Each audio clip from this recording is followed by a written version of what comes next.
Bonjour, le service réseau que j'ai choisi, c'est le STP, le Spanning Tree Protocol. Le Spanning Tree Protocol, il a été conçu en 1985 par Radia Perlman, puis en 90, le IEEE l'a publié pour la première fois. Par la suite, en 98 et en 2004, il y a eu des améliorations. Euh, le STP est un protocole réseau de la couche 2 du modèle aussi, donc de l'horizon de données, conçu pour éviter les boucles dans des réseaux Internet où on trouve plusieurs chemins redondants entre les commutateurs et les ponts. Puis ces boucles-là peuvent provoquer des tempêtes de diffusion, c'est-à-dire de broadcast, et des instabilités de la table MAC, perturbant ainsi le réseau. La topologie réseau du STP présente une structure d'arborescence. Un commutateur de pont racine se situe à la base de l'arborescence.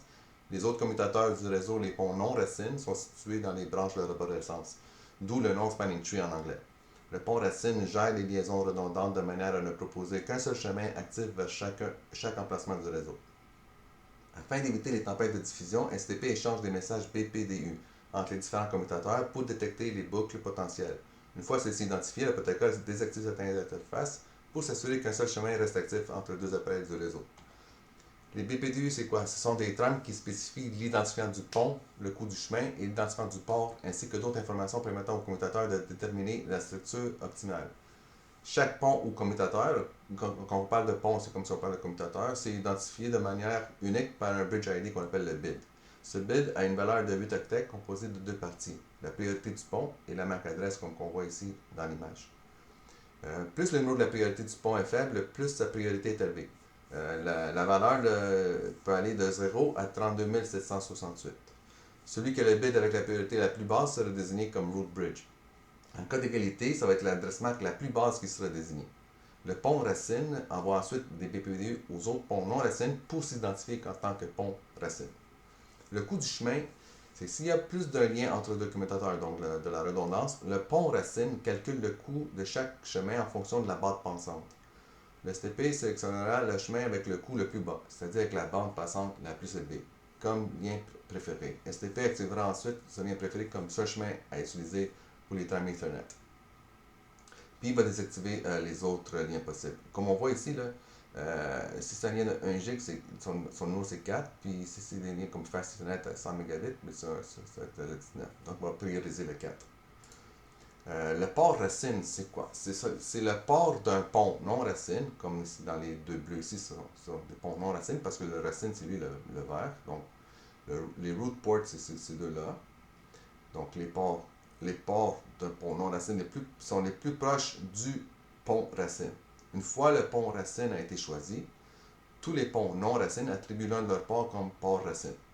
Il s'agit soit du port qui connecte le commutateur au port racine, celui-là, soit s'il y a plusieurs connexions entre les deux, euh, il s'agit. Ça va être le port avec le chemin préféré tel que calculé par le pont racine, donc celui avec la bande passante la plus élevée. Le port présentant le coût le plus faible vers le port racine devient le port racine. Les ports désignés, les DP, sont tous les ports d'un pont racine. Sont des ports désignés. C'est la seule option qu'il y a. Il ne peut pas y avoir d'autres genres de ports. Sur un port. Donc, sur un port non racine, des deux bleus, le port désigné est la liaison montante vers le pont racine non racine suivant. C'est-à-dire, lui, le bleu, le premier bleu ici, vers lui, ça fait que ça fait, il y a un DP ici. Notez bien, le port racine est le port utilisé pour atteindre le pont racine, tandis que le port désigné est le port choisi pour transmettre les données vers le pont racine. Tous les autres ports sont bloqués. Les commutateurs peuvent passer par 5 états distincts. Il y a le mode Disabled, Blocking, Listening, Learning and Forwarding. Dans le mode Disabled, le port est administrativement désactivé et ne participe pas au STP. Donc un utilisateur réseau pourrait le faire.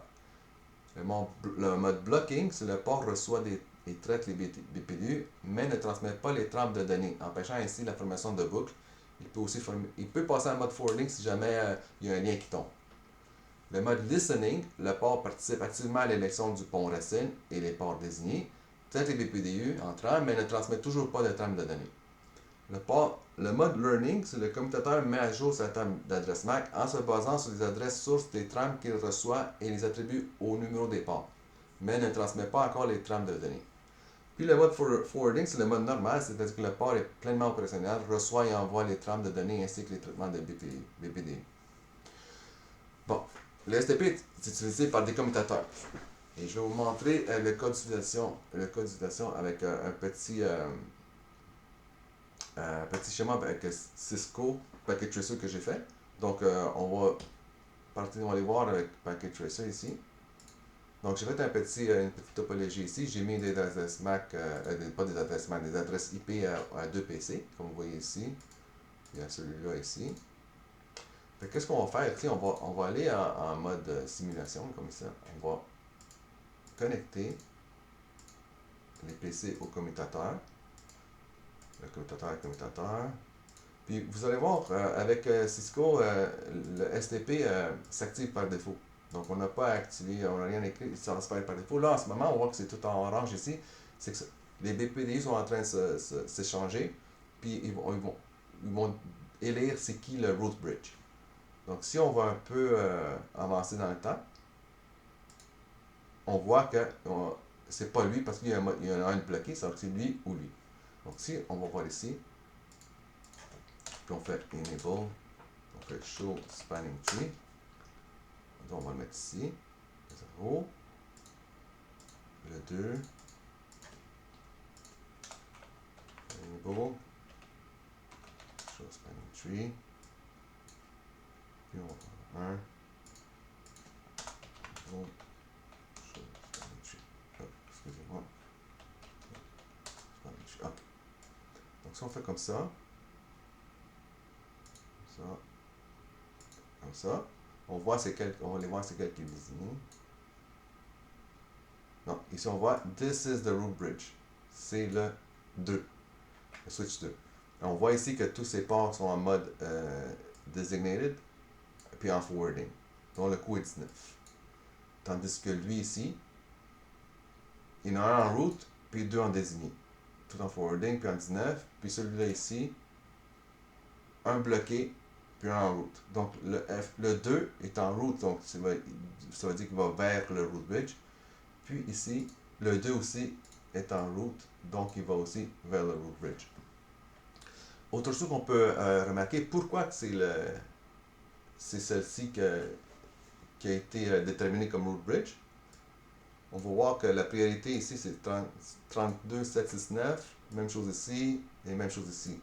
Donc, c'est 32768, plus 1, parce que les trois sont sur le VLAN 1, donc ça fait 3769. Donc, ce qui va déterminer ce qui est le root, c'est la MAC adresse la plus basse. Donc, si on va ici, on voit que la MAC adresse est 0010.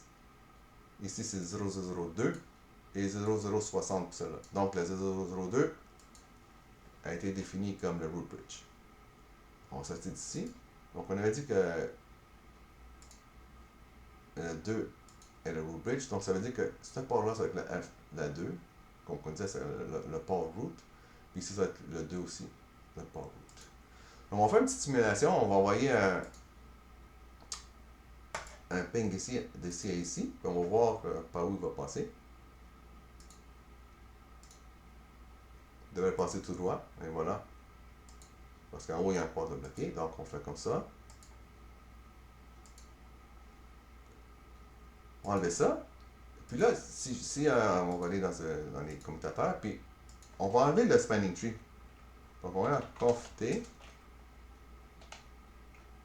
spanning tree VLAN 1. On va mettre non. OK. On va juste le prendre et je vais le prendre comme ça. Le copier, on va faire ça dans toutes les autres. Conf t. OK. Puis ici, dans celle-là. Conf t. Et voilà, on a enlevé le spanning tree. Donc, toutes les ports sont ouverts. Avant, quand on a fait le ping, ben, ce commutateur-là ne connaissait pas l'ordinateur. Donc, il a attribué ce port-là avec la MAC adresse de l'ordinateur, lui, avec ce port-là avec la MAC adresse, lui, il a attribué à ce port-là. Là, on va faire un ping, là, puis là, étant donné que tous les ports sont ouverts, la MAC adresse va être attribuée aussi aux autres ports. Donc, on va risquer d'avoir une boucle. Donc, si on passe en avant, un petit peu dans le temps, et on fait une autre fois le ping.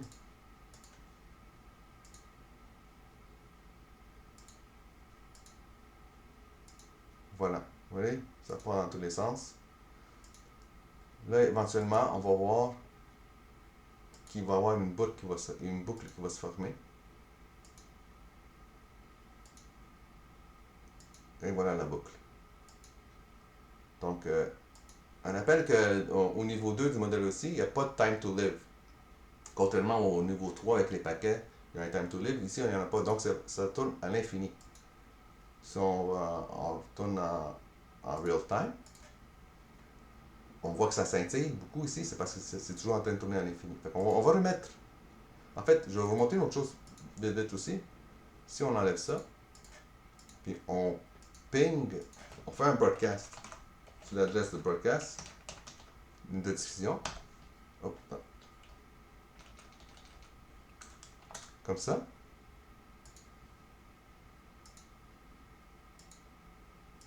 Là, on voit que c'est pire. Là, ça va faire une tempête de diffusion. Ça va être comme ça jusqu'à l'infini. Normalement, ici, c'est ça, c'est une tempête de diffusion. Fait que si on sort en real time, on va être tout en train de scintiller.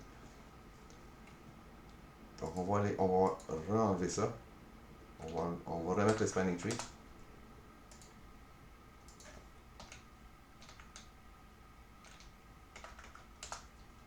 Et on va essayer.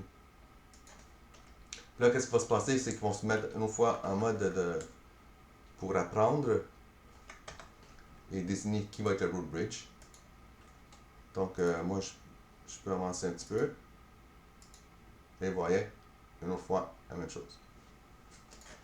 On va sortir d'ici. On va retourner à la présentation. Ici. Donc, l'utilisation du STP offre des avantages. Comme il y a de la stabilité, donc ça empêche les boucles de commutation qui peuvent survenir lorsqu'il existe plusieurs chemins redondants entre les commutateurs dans un réseau. Donc, ainsi, il maintient une topologie de réseau sans boucle. Côté efficacité, il désactive temporairement les chemins redondants inutiles, ce qui réduit la congestion dans le réseau et améliore les performances générales. Optimise les chemins de données pour de meilleures performances. Côté adaptabilité et facilitation de l'évolutivité, c'est que lorsqu'on ajoute, disons, un commutateur sur le réseau, il s'adapte de manière dynamique au changement sans provoquer de boucle. Et aussi, dans le côté haute disponibilité, il permet aux routes de secours sur redondance de s'activer automatiquement lorsque les liens principaux font défaut, garantissant ainsi que le réseau est toujours disponible. Mais malgré ça, il y a des inconvénients. Il y a certaines limites et inconvénients. Donc, le temps de convergence. Le temps de convergence du STP peut être relativement lent, en particulier sur des grands réseaux, ce qui peut entraîner des interruptions temporaires du trafic de données. Par exemple, en cas de défaillance d'un commutateur, STP doit recalculer l'arborescence. Lorsqu'un pont racine tombe en panne, STP doit déterminer quel est le meilleur pont racine suivant. Donc, lorsque les commutateurs reçoivent une notification de changement de topologie, ils effacent leur adresse MAC et doivent la réapprendre de nouveau, ce qui peut prendre jusqu'à 50 secondes. L'utilisation inefficace de liens. Les ports bloqués entraînent un gaspillage de la bande passante, car ils restent inactifs jusqu'à quand il y a un changement dans la topologie. La complexité. La configuration et la gestion de STP peuvent être complexes, en particulier dans des réseaux avec plusieurs VLAN et instances de spanning tree. Donc, il y a une alternative de performance. Il y a le RSTP, qui est le Rapid Spanning Tree Protocol. C'est une évolution du STP qui vise à remédier à certaines lacunes du protocole en offrant des temps de convergence plus rapides et une efficace accrue. Les enjeux de sécurité, c'est qu'il peut y avoir du man in the middle et puis du spoofing. C'est-à-dire qu'un attaquant envoie des paquets BPDU avec un meilleur identifiant BDI que le pont racine. Donc, il prend la place du pont racine. Il prend le relais du pont racine. Puis là, tout le trafic des commutateurs passe par son appareil. Pour avoir de la saturation, du flooding puis du denial of service, en envoyant un grand nombre de paquets BPDU, un attaquant peut surcharger les commutateurs, provoquer une instabilité de réseau et désactiver certains ports. Puis aussi le manque d'authentification parce qu'il n'existe pas de forme d'authentification avec les BPDU, ce qui rend possible l'injection de trames de paquets malveillants sur le réseau. Ici, un petit schéma d'un malfaiteur qui se prend pour le root bridge. Donc, le résultat de ces attaques peut causer des situations néfastes sur le réseau, peut provoquer des reconfigurations fréquentes, des boucles, des interruptions, ce qui rend le réseau instable et inutilisable. En manipulant la topologie, un attaquant peut intercepter, rediriger ou surveiller le trafic sensible. L'instabilité causée par des attaques peut affecter les performances globales du réseau et des services critiques. Afin d'éviter tout ça, STP serait préférable de basculer vers d'autres protocoles plus modernes que le STP. Il y a deux alternatives, il y a le SPP, le Shortest Path bridging, qui utilise le protocole ISS pour des communications, donc éliminant ainsi les dépendances au BPDU qui représentent une vulnérabilité majeure. Cela réduit les risques d'attaque, comme le spoofing et le BPDU, et la manipulation du root bridge. Il garantit aussi une isolation forte du trafic à l'aide des VLAN et des identifiants de service ISIDS. Cela complique la tentative des interceptions ou des manipulations du trafic et prend en charge les mécanismes d'authentification pour les échanges ISIS, ajoutant une couche de sécurité aux informations de routage. Puis il y a aussi le TRIL, le Transparent Interconnection de Lots of Links. C'est pratiquement la même chose que le SPP. Il utilise également le protocole ISS, donc prend en charge l'authentification pour des messages de contrôle, garantissant que seuls les appareils de confiance participent aux décisions de routage. En conclusion, le protocole STP, c'est une solution fondamentale qui a marqué le tournant dans la gestion des réseaux Ethernet en évitant des boucles et en garantissant la stabilité des réseaux grâce à une topologie en arborescence. Cependant, il présente des limites, notamment des temps de convergence lents, une inefficacité des liens invoqués et une vulnérabilité aux attaques en raison du manque d'authentification. Ces failles peuvent entraîner des instabilités réseau et des menaces de sécurité insignificatives, comme des attaques de spoofing au domaine numéro. Pour pallier à ces limitations, les alternances modèles, comme on vient juste de parler, le SPB et le TRIL, relèvent plus performantes et sécurisées. En éliminant la dépendance au BPDU et en intégrant des mécanismes d'authentification et d'isolation renforcés, ces protocoles apportent une meilleure fiabilité, une sécurité accrue et une optimisation des performances pour les réseaux modernes. Ainsi, bien que le STP reste un outil essentiel, la transition vers des solutions avancées est fortement recommandée dans les environnements critiques ou complexes. Merci beaucoup de m'avoir écouté, puis bonne continuité. Merci, au revoir.